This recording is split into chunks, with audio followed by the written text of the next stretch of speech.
பலருக்கு உதவி தேவைப்படுவதால் தேனிலவு காலத்திற்கு நேரம் இல்லை என்று புதிதாக நியமிக்கப்பட்டுள்ள மனிதவள அமைச்சர் டத்தோஸ்ரீ ஆர் ரமணன் தெரிவித்துள்ளார். சுங்கைபுலோ நாடாளுமன்ற உறுப்பினருமான அவர் நேற்று தனது மனிதவள அமைச்சின் பணிக்கான முதல் நாளில் அமைச்சின் பொதுச் செயலாளர் டத்து அஸ்மான் முகமது யூசுப் மற்றும் உயர் தலைமையிடம் இருந்து ஒரு விளக்கத்தை பெற்றதாக கூறினார். இன்று நான் இங்கே சமூக பாதுகாப்பு மையமான பெர்கேசோவில் இருக்கிறேன். நிச்சயமாக நிலைமையை பார்த்தால் தேனிலவு காலத்திற்கு நேரம் இல்லை, ஏனெனில் பலருக்கு உதவி தேவை என்று அவர் கூறினார்.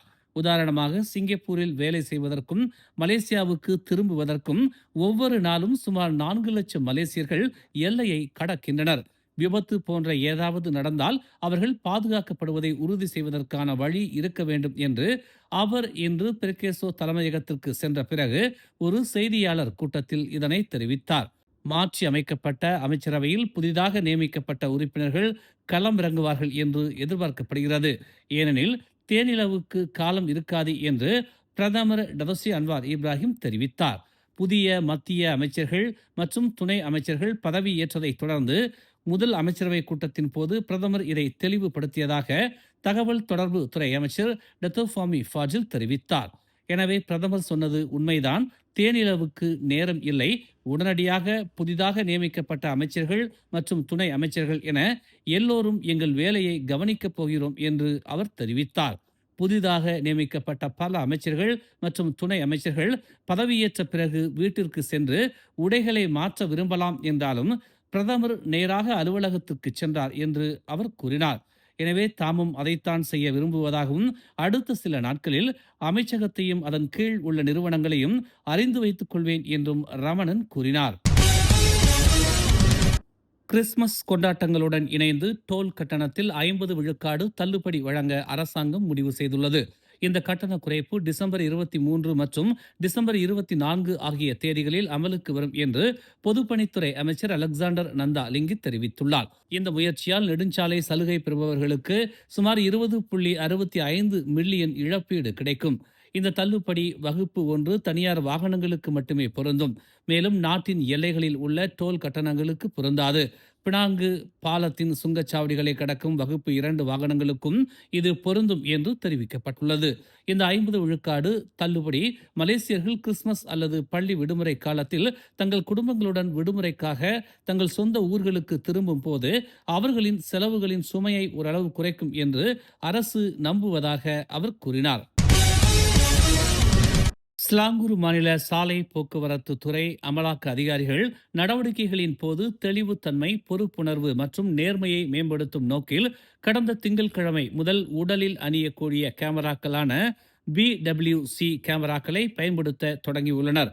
அதன் வழி பெறப்பட்ட காட்சிகள் மற்றும் ஆடியோ பதிவுகள் செல்லுபடியாகும் துணை ஆதாரங்களாக செயல்படுவதாக ஸ்லாங்கூர் RTD இயக்குனர் அஸ்ரீன் போர்ஹான் தெரிவித்தார். அமலாக்க அதிகாரிகள் தங்கள் கடமைகளை செய்யும் போது தவறான புரிதல்கள், ஆதாரமற்ற குற்றச்சாட்டுகள் அல்லது துன்புறுத்தல்களில் இருந்து பாதுகாக்கவும் இது நோக்கமாக கொண்டுள்ளது என்று அவர் நேற்று சுங்கைராமால் டோல் பிளாசாவில் ஸ்லாங்கூர் RTD ஒருங்கிணைந்த சிறப்பு நடவடிக்கைக்கு தலைமை தாங்கிய பிறகு ஒரு செய்தியாளர் கூட்டத்தில் இதனை தெரிவித்தார்.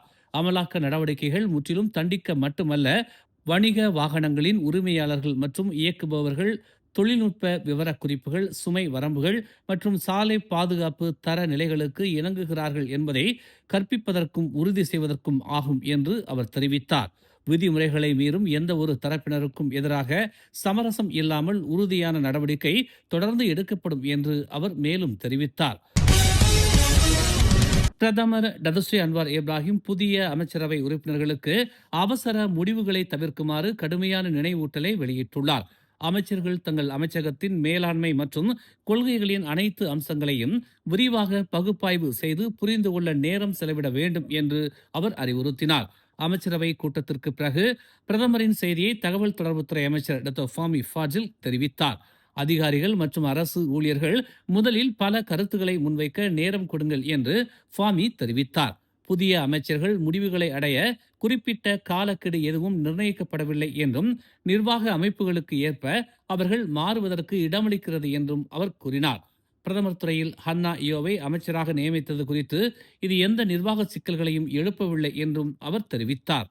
அவரது அனைத்து முடிவுகளும் செயல்களும் கண்காணிக்கப்பட்டு பிரதமருக்கு அனுப்பப்படும் என்று அவர் விளக்கினார். பிரதமர் துறை அமைச்சர்களுக்கு தலைவர் பிரதமர்தான் என்று ஃபோமி சுட்டிக்காட்டினார்.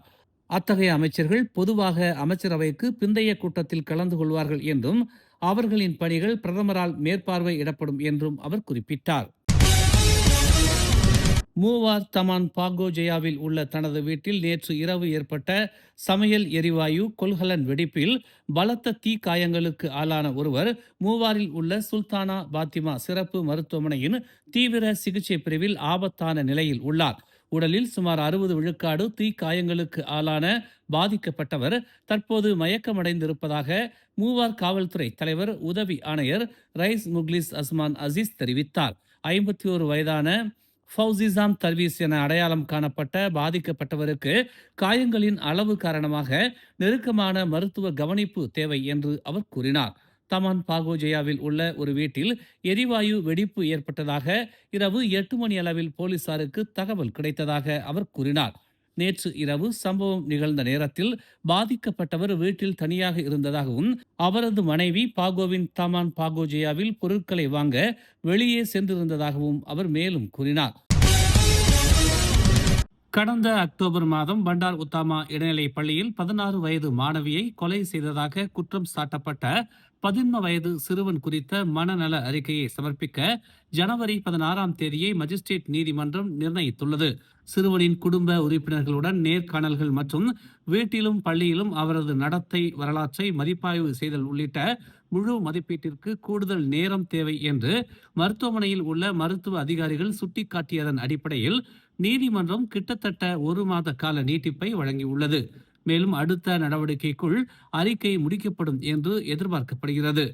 கடந்த அக்டோபர் 14ஆம் தேதி காலை 9:20 மணி முதல் காலை 9:35 மணி வரை கொலை செய்ததாக 14 வயது சிறுவன் மீது குற்றம் சாட்டப்பட்டுள்ளது.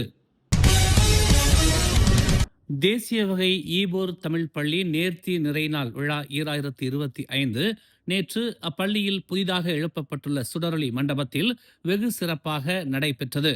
பள்ளி தலைமை ஆசிரியர் ஸ்ரீமதி மாலா தலைமையிலான ஆசிரியர் குழுவினரின் அர்ப்பணிப்பில் பெற்றோர் ஆசிரியர் சங்கம் மற்றும் பள்ளி மேலாளர் வாரியத்தின் ஆதரவில் சிறப்பாக நடைபெற்ற இந்நிகழ்வில் ஓம்ஸ் அறவாரிய தலைவரும் மலேசிய அரிமா சங்கத்தின் தோற்றுநருமான ஓம்ஸ் பா தியாகராஜன் சிறப்பு வருகை புரிந்து நேர்த்தி நிறைநாள் விழாவை துவக்கி வைத்ததோடு பள்ளியின் சுடரொளி மண்டபத்தை அதிகாரப்பூர்வமாக திறந்து வைத்தார்.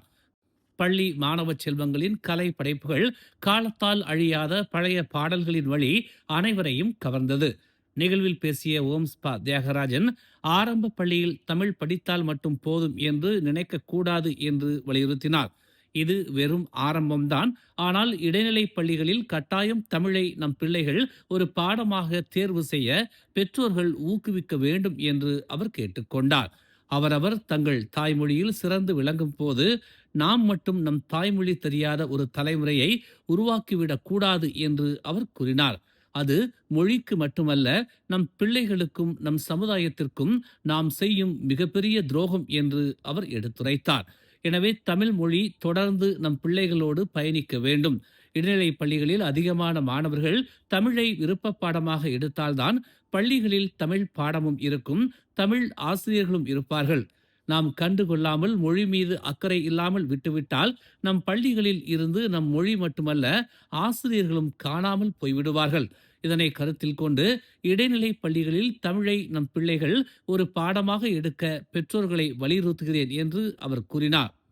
பெற்றோர்கள் தங்கள் பிள்ளைகளை இடைநிலை பள்ளிகளுக்கு அனுப்பும் போது பொட்டு வைத்தும் திருநீறு பூசியும் அனுப்ப வேண்டும் என்றும் அவர் கேட்டுக்கொண்டார்.